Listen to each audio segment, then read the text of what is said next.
Tonight, we report on how Moses Lake is increasing payment penalties and have highlights from the KWIQ Demolition Derby at the Grant County Fair. And what's going on in sports, Bob? Alabama and Klamath Falls advanced to the Babe Ruth World Series Championship. Here's a peek at our Weather Center forecast. And here in the weather department, we're looking forward to a little cooler temperature still on Friday with showers around, but a warm-up coming by early next week. Back into the heat we go. Details coming up. I'm Bethany Jenks. Stay tuned for all of this and much more on iFIBER 1 News. From the iFIBER 1 HD studio here in the heart of the Columbia Basin, this is iFIBER 1 News. Your #1 source for local news, sports headlines, and our very own Weather Center forecast covering the entire Columbia Basin.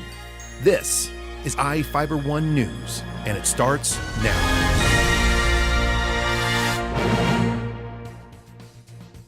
If you are late in paying your water bill in Moses Lake, it could cost you more. The City Council moved forward to increase late and shut-off fees for water service. The City Council approved the first reading of an ordinance which increases the additional charges the city can add to residents' bill if they don't pay on time. If the City Council approves the second reading of the ordinance, it would increase the fee for past due water bills from $19 to $30 and increase the cost of turning the water on or off from $30 to $80. Finance Director Robert Taylor said most of the fees haven't been changed for 30 years. He said the city's cost for turning water on and off is $56, but now the city only charges $30. The new ordinance would make it $80. Future Farmers of America participants are showing their animals at the Grant County Fair. Reporter Jeff Chu had the chance to talk with one of the members who is showing her goats. Moses Lake High School sophomore Sarah Myers takes goats seriously.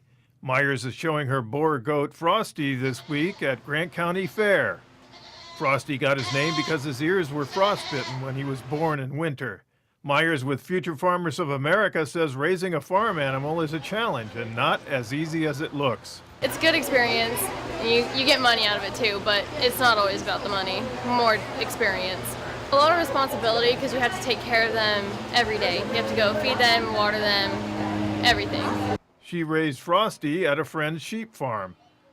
Like so many young people, Myers sings the praises for Future Farmers of America, which has helped her raise Frosty.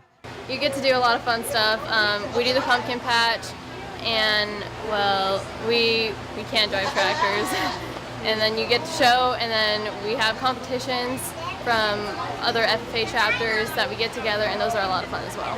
Besides FFA, Myers is a student musician and a dancer. I'm Jeff Chu for iFIBER 1 News. Thank you, Jeff. A new Moses Lake activity trail will connect Blue Heron Park with a trail at the Bluff West housing development.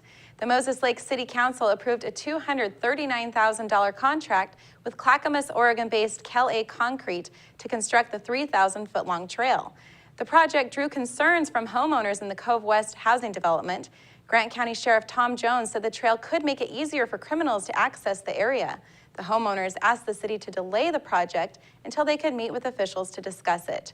Municipal Services Director Gary Harrer said the trail is partially funded with a $160,000 grant, and changing the plan could mean losing the money.